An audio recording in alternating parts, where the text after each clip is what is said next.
to my presentation. First of all, I would like to introduce myself. My name is INES Setiawan. I'm a science, math, and computer teacher at Deutsche Schule Jakarta, or German School Jakarta. So unlike your previous presentations in which you teach adult or university students, my students are elementary school students. So this is my school in Jakarta. My class is right behind the tree.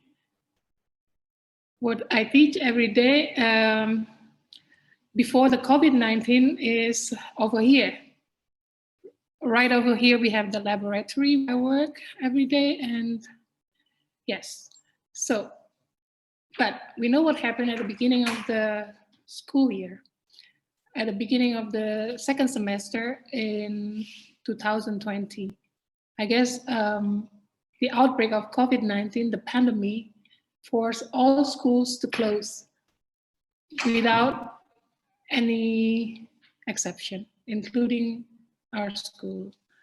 So for the entire year until now, we do our online schooling this way.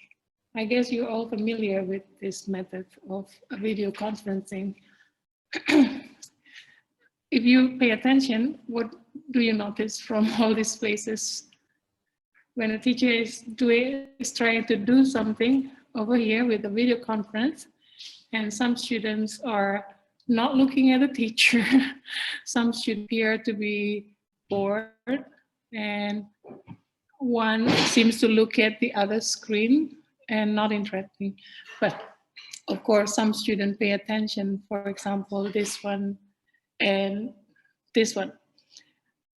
But most of them, they even close their camera. This happens very often in a traditional online school, but we are forced to use this all schools around the world without any preparation whatsoever to just use the Zoom tool or Google Hangout tool to teach. And we do not have any control of how we should run the class, like the control we have in a face-to-face interaction in a classroom. So that's why over here you see that I think based on so many research done in the past of traditional online schooling, where students have lack of immersiveness or engagement, because they face the video of other students and the teacher, and then there is a limited interaction and connection because they are separated, and then of course there's no physical presence, and this is making it really, really hard, especially if you're a science teacher who get used to work in the lab and work with the students to do hands-on activities or projects. They are not there anymore. They cannot see what you do, or they cannot do it with each other, or they cannot do it with the teacher. And this is really demotivating. So personally, I would really hope that if the online schooling continues for the upcoming years or years ahead, that we can use other world or other alternative than a video conferencing. And that is virtual world. Over here, as you have seen, instead of having a face-to-face, camera-to-camera of video of students and teachers and students actually are interacting in the same environment. So they are not separate. In this environment, they meet each other. They have avatars, but as if the avatar represent their physical beings. So this keep them as slightly more connection to the other student and teacher.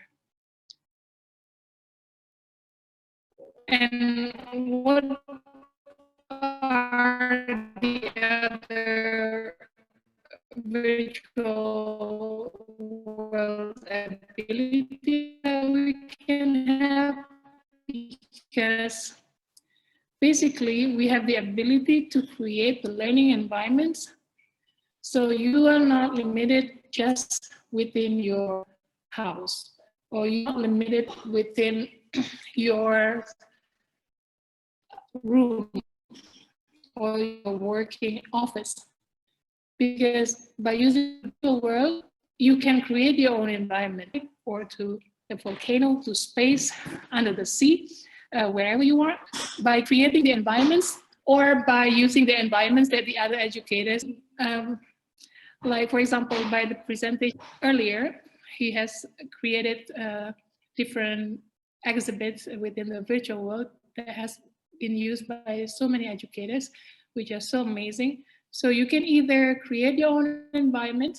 There are so many tools that you can use, such as holodeck, where you can just press a box, then you're teleported in a completely different environment.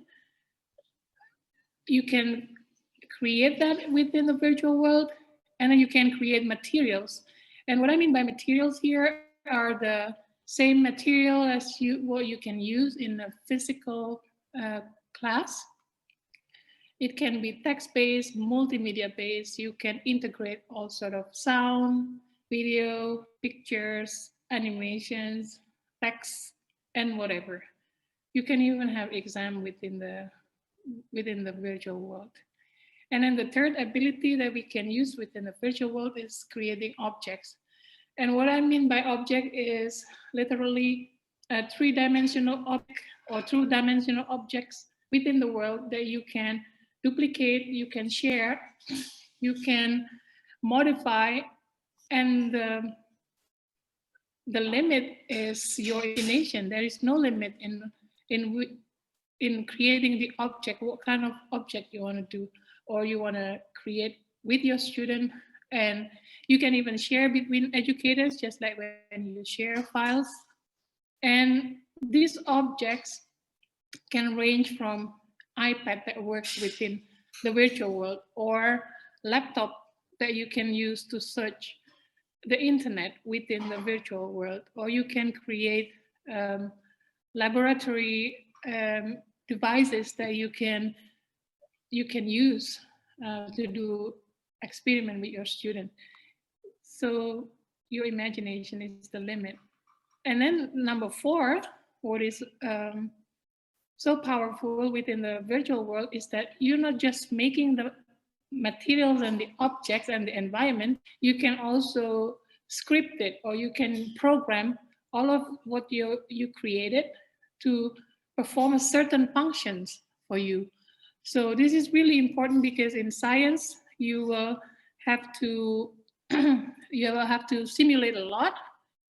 For example, if you want your students to learn about a certain experiment, and sometimes these experiments are not available even in a face-to-face classroom, but you can program it, simulate it to function as if it is a real experiment. So you can do it that way. There are so many available scripts where you can use that is created by other educators or other people who are into this field, that you can just copy paste and has permission to use.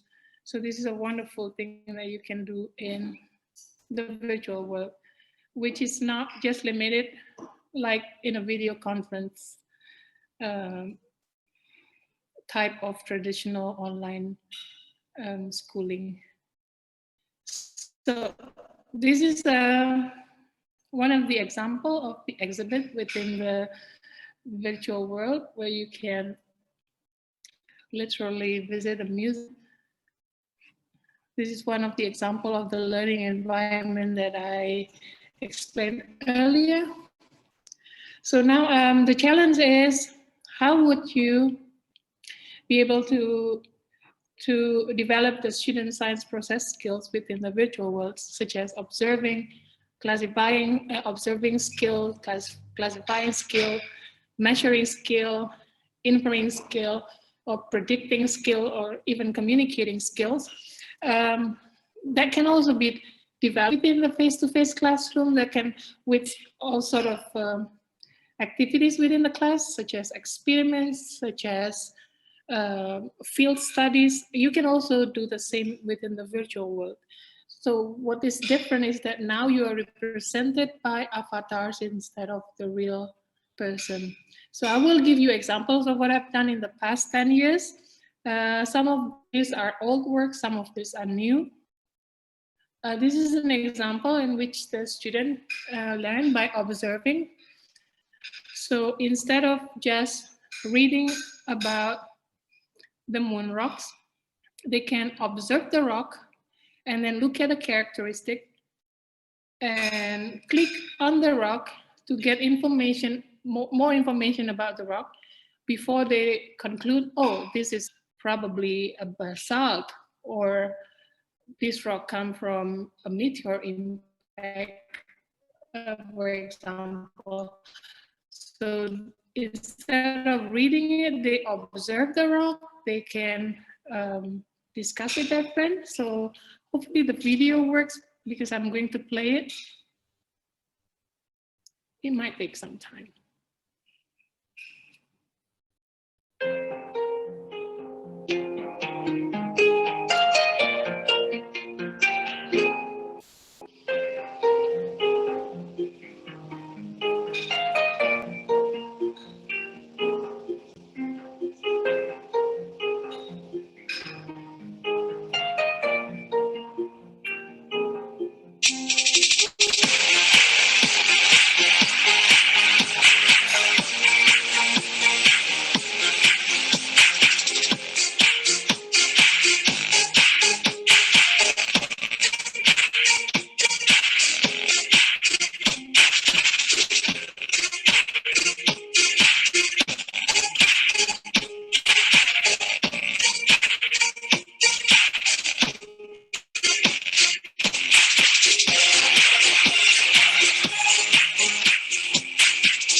So this is just an example of how you can develop virtual world.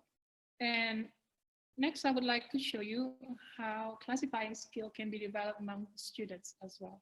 So here's an example when we did a collaboration with 3 parties within the virtual world. So they're not just my students. So we went to a rain. Their goal is to classify the animals that live in the rainforest. So of course, this is really simple. However, if you use it for university students, you can make the script, you can make the task, you can make the simulation really complex. So as I explained earlier, that the limit is only your imagination, because when you script it, you can do it, everything.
So you can see how the kids develop from a barren land to a rainforest. They build themselves.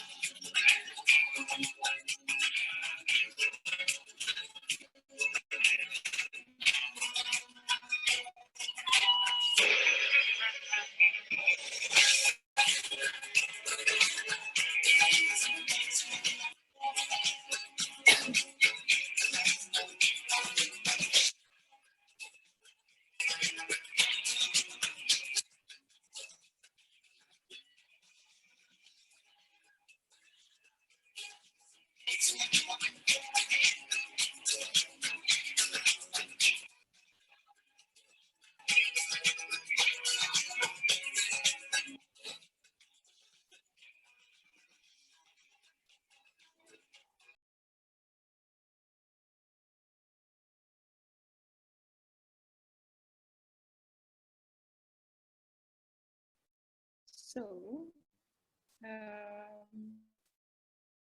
as you saw earlier, the animals that the students encounter within the rainforest, virtual world rainforest, unlike the regular pictures that you usually show them within the classroom, in the virtual world, they can observe within 360 degrees. They can zoom it in to see the details of the animals.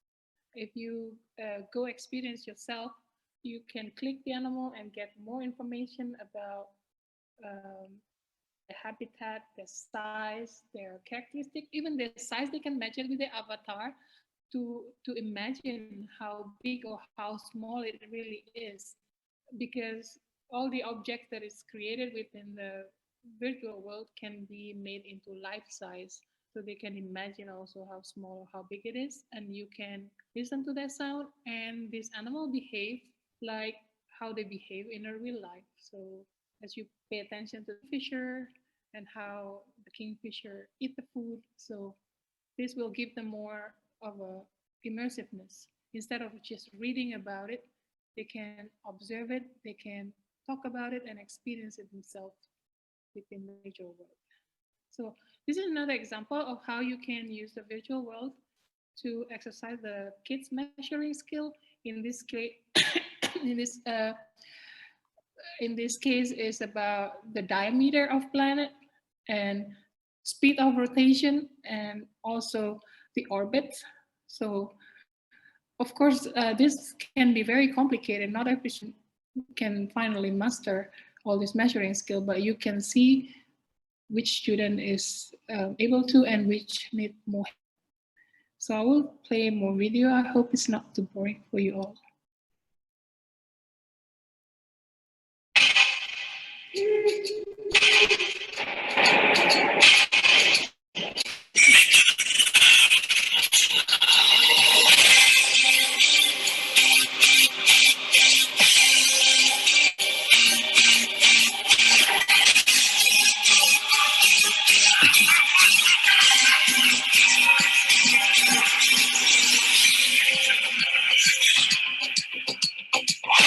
Wenn die Gondeln Trauer tragen, kalt der Toten klagen,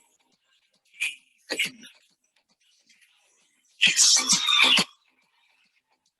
wenn die Uhr beginnt zu schlagen, kalt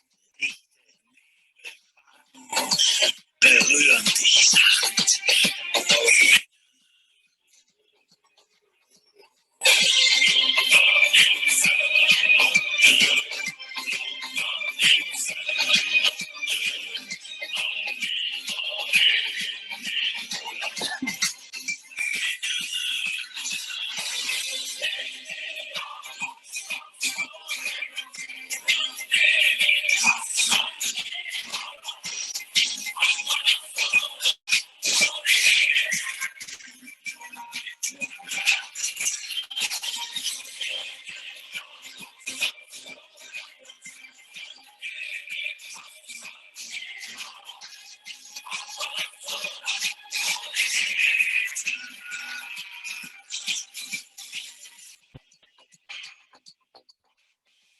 Das Blut dir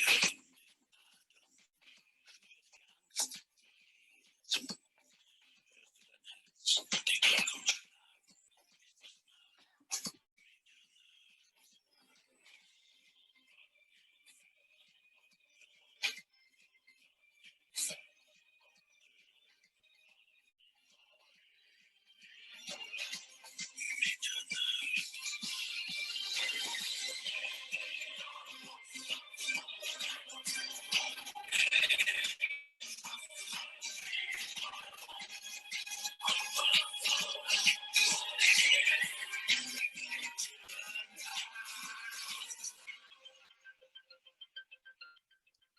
So you see they can put information as well, just like a regular notebook.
as you see earlier, to build a solar system with all the 8 planets, all sort of mapping skills has to be developed or possessed by the kids. And all sort of measuring devices you can also use in virtual world, from device to measure the angle, to measure the speed, the revolution, also the orientation of the planet. So you can all use all these devices within the virtual world. And you can see right nearing the end of the video that some students could not do it very well. And you can see it very clearly who is able to do and who is not able to do and who needs help. And here is an inferring skill. I'm using the virtual world to do a virtual dissection of the fish. And by using the virtual tool, they have to cut down the fish within the virtual world. And what I want them to know is that the fish has a bladder, and this affects their ability to float in water, to navigate upward or downward. So I will play the video so that you can see how it's done. Because what is different in the previous video is that each of the students have a screen that can be connected to a browser, a 2D world. So you connect a 2D simulation within the 3D world, and that is possible as well. And it doesn't cost money because you can just copy all this screen object and give it to your student.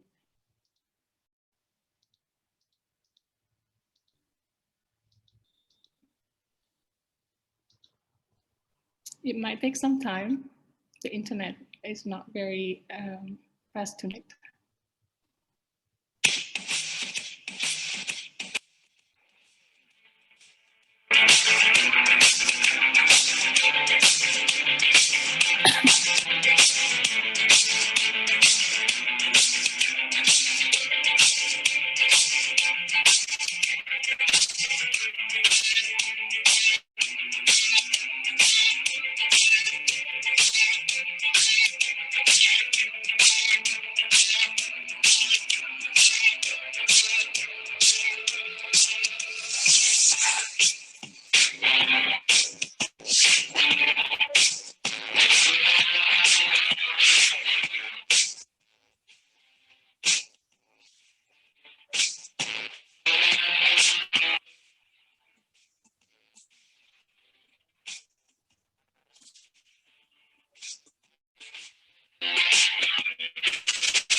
I'm sorry for my internet interruption. I will share my screen. Dr. Yeah, you can share. Something happened? I think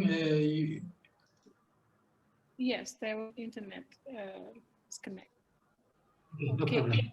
So we were over here. I will continue. Okay, we see your desktop now.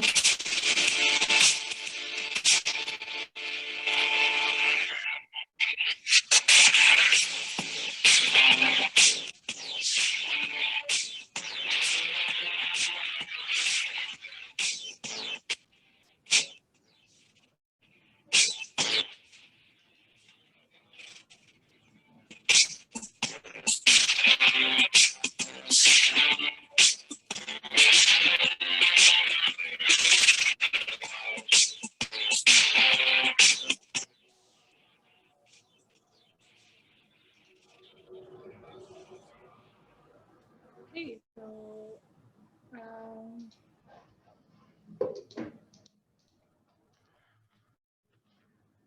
so what you witnessed before were the screen of students within the virtual world.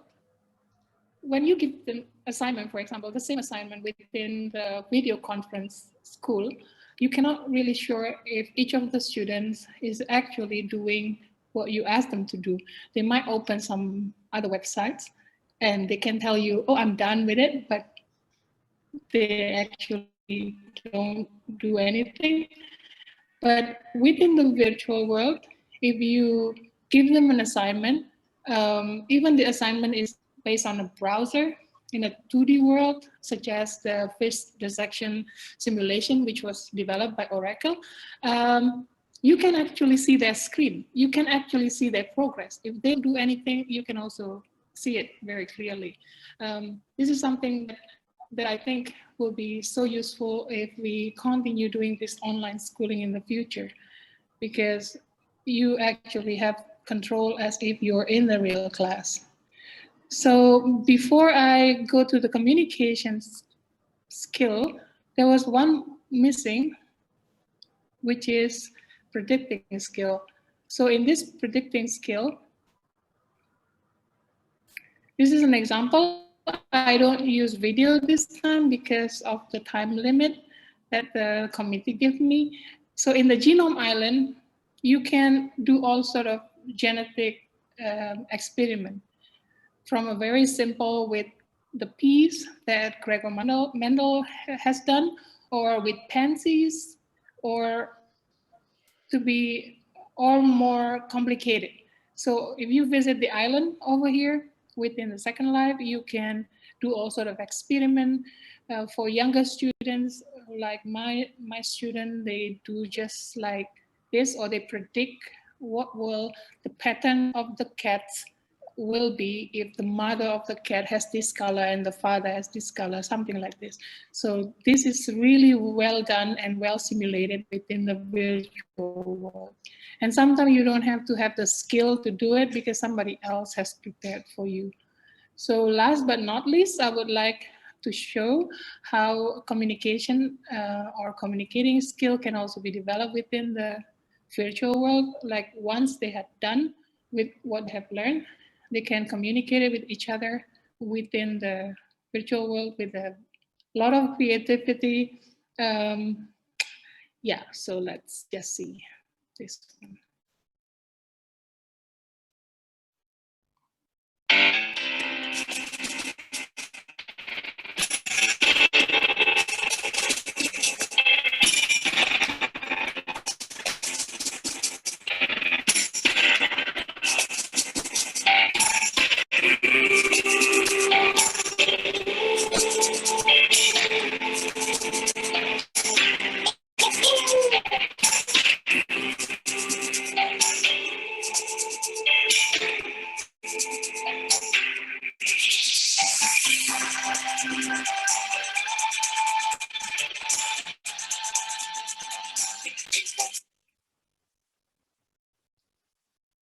Is the video interrupted on screen?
Sorry for the technical difficulties.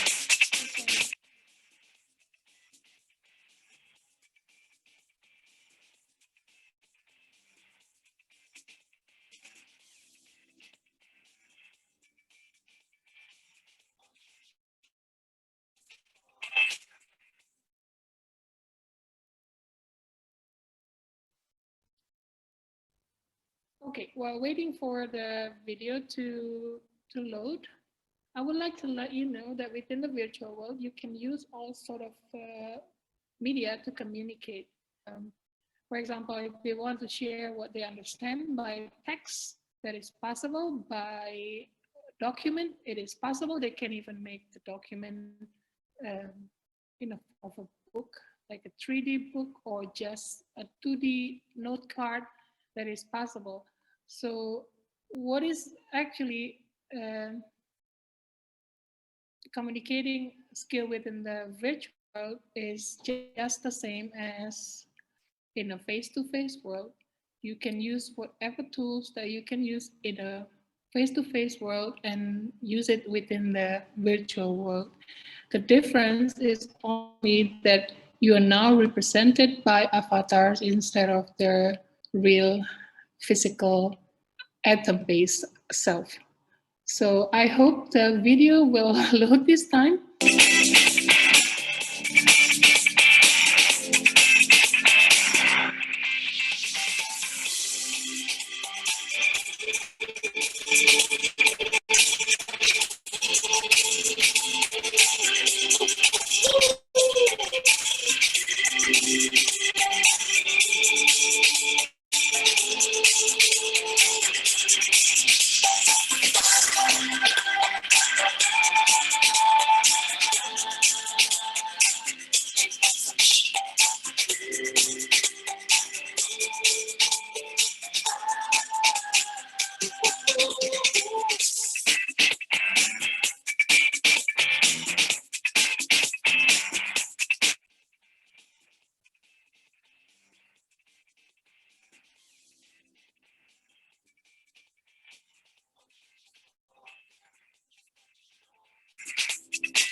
Okay, so as you see in the video, I invite to answer questions from my students because water is not really my major of expertise, and that is possible to be done within the virtual world. So you communicate with anyone, anywhere, and for children, you can can put additional